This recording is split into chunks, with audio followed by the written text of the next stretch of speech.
Hey everyone, welcome back to Be Real. I am Stacia Lunders, your host. I am so pumped to get into today's episode because today we're diving into something we all know way too well. First, I want to get you into the feeling. So, I want you to imagine you're driving a car, you're on a road trip. We've all got a destination in mind, okay? So are you picturing this? You've got the GPS set and everything seems smooth. You're jamming out to your favorite tunes. Life is good, okay? You're feeling it? So out of nowhere, you hit a few potholes. Maybe you take the wrong turn or it just starts raining. So the drive is not relaxing anymore. Maybe the car starts making some weird noises and suddenly your whole trip feels like a complete disaster. We all have had those moments where things are feeling so good and then all of a sudden, in an instant, it feels like a total shit show. But here's the thing, those bumps, those detours, those uncomfortable moments, they do not mean that you're lost. It's just part of the journey, right? Sure, it's frustrating. It's even scary sometimes. But it doesn't take away from your destination, or if you want to put it in sense of life, it doesn't take away from your goals. You adjust. You find a new route. Shoot, sometimes you even find interesting things along the way. Life's kind of like a road trip. You can plan, you can prepare, but you can't control the unexpected. You can't control the bumps. You can't control the weather. Or if your car decides to take a dump. What matters is how you navigate through those shitty moments. Keeping your eye on the road, adjusting your course when needed, and still finding joy in the ride. So even when things go off track, the journey is still worth it. And honestly, those stories that come with those times are usually worth telling, right? We're going to talk about how to navigate your average everyday shit show. You know, that day that feels like it's full of chaos, your to-do list is out of control, and just like life is happening all at once. The dishes are piled up, the kids need rides to practice, there's work to do, you got supper to cook. Yeah, somewhere in there, you have to find time for yourself too. When things feel so overwhelming like this, where we just want to give up. Today, we're going to talk about how you can find ways to still get things done, even when life is pulling you in a million different directions. We're going to talk about why having a plan is so important, but yet still being able to stay flexible and learning how to forgive yourself in the moment are key to surviving and thriving during the madness of the average day shit show. So let's get into it. I want you to picture this one. It's 6 a.m., your alarm clock goes off, you're already behind, you didn't sleep enough, the coffee machine's on strike, you've got 2 kids arguing over who knows what, all you can hear are loud noises, you're trying to get dressed, you're trying to get breakfast ready, all of a sudden, you start seeing all these emails coming in from work. Your phone just starts blowing up. You finally get yourself and the kids out the door. Now you're dealing with school traffic, the nightmare. Any of you have to deal with school traffic? That in itself is a chaotic day.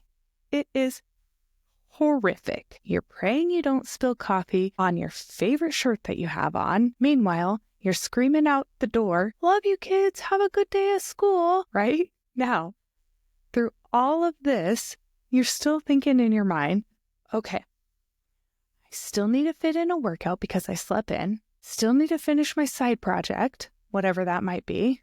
I still need to get my laundry done, still need to get supper ready. And my day has barely just started. Is any of this even possible? Like, can you still be productive and still check off all of your goals in the complete mess of a day? Take, for example, it's now supper time. You're already running on fumes because of how rushed your day has been. It's 5:30.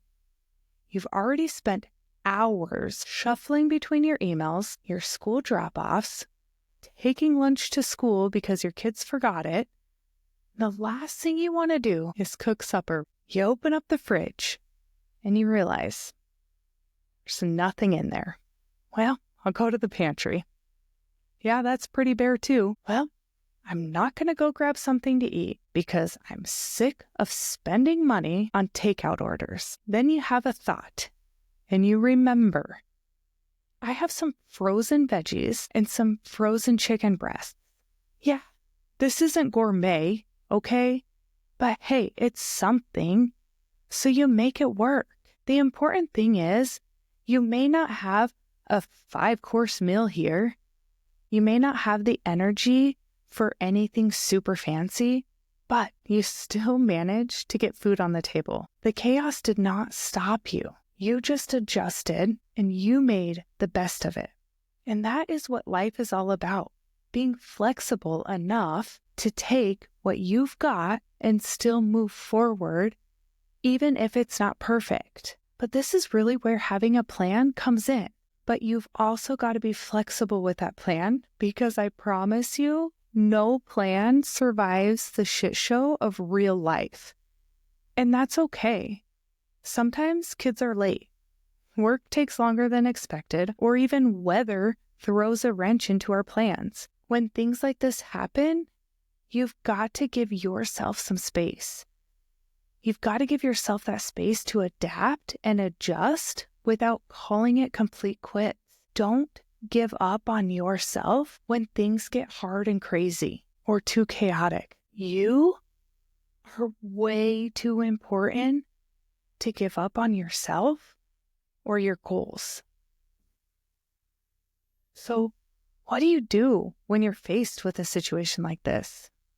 Well, I'm going to give you 4 things you can put into place when your average day tries to take over. If you're not driving and you can, get out a pen and paper and write these things down.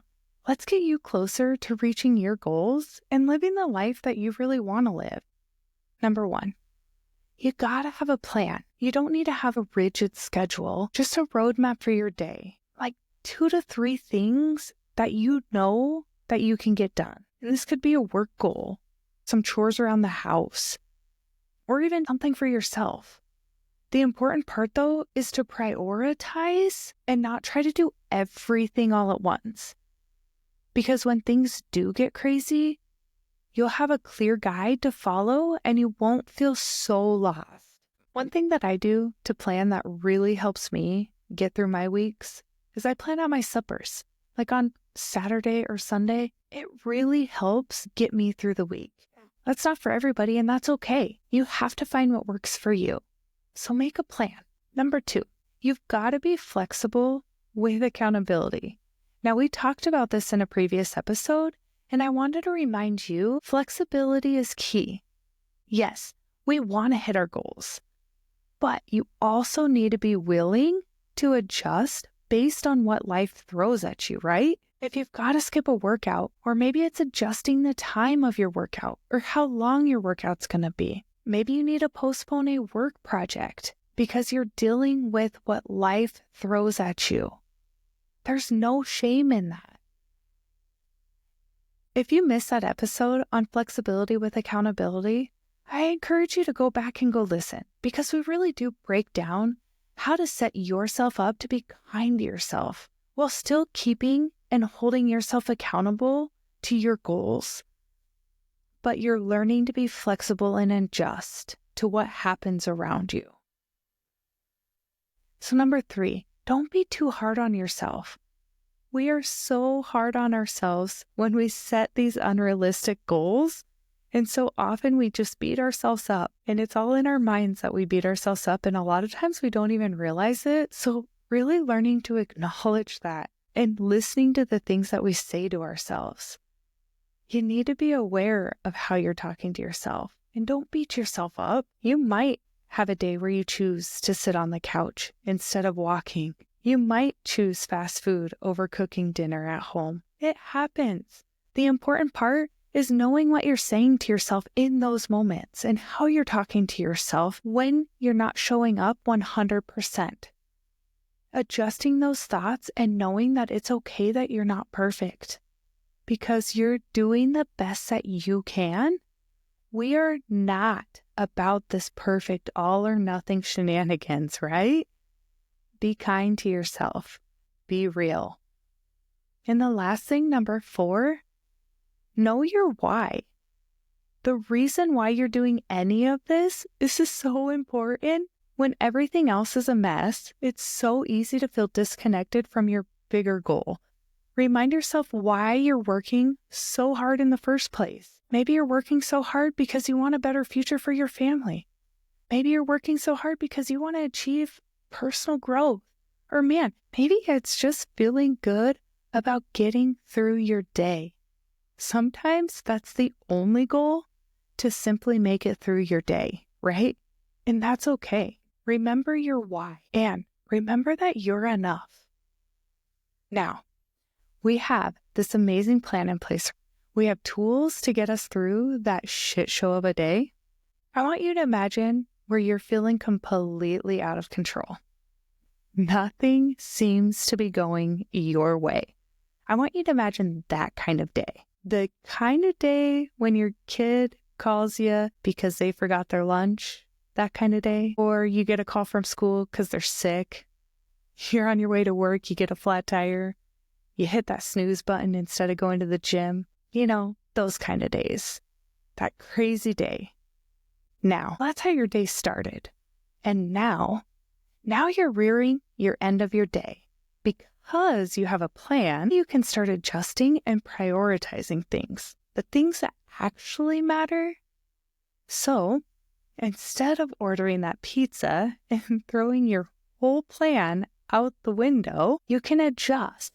So, instead of 5 o'clock supper time, you can make it 6. Now you can take a walk after supper. Start telling yourself how proud you are that you're still reaching your goals, even through the chaos and unexpected shit that happened that day, while reminding yourself why you're doing what you're doing. This is going to get you so much closer to the person that you want to be. Shoot, might even get you way closer to your weight loss goals too. I'm so proud of you, and you should be so proud of yourself too. And doesn't that day feel so much better than just giving up completely? I mean, rather than choosing just to sit on the couch and order that pizza, you still got your goals done. What a shift in the mindset. With these goals, you got this. Be real with yourself and what's actually important to you. Now, when life feels like one of those average day, shit show of a day, you can show it who's boss. Even when things are a little messy, they're not perfect, you have the power to take charge of your day, even if it means adjusting your expectations and letting go of perfection. You're still showing up. You're staying focused and not letting that chaos win. Thank you so much for hanging out and listening to the Be Real podcast. I'm so excited to continue sharing this journey with all of you. If something in this episode hit home, please do me a solid and share it with somebody that you care about. If you haven't already, please take the time to rate and review this podcast. Give it a like. I'd love to hear from you. So tag me in your Instagram and your Facebook, any of it. And here's something I want you to think about before the next episode. And listen, please don't just be lurking around. I really do want to hear from you. So comment wherever you're listening or even on my Instagram or Facebook. What's the biggest thing you are grateful for on your average day? And what topics or stories would you love to hear in the future episodes? Your feedback is everything, and it helps keep this real talk going. Until next time, always be real.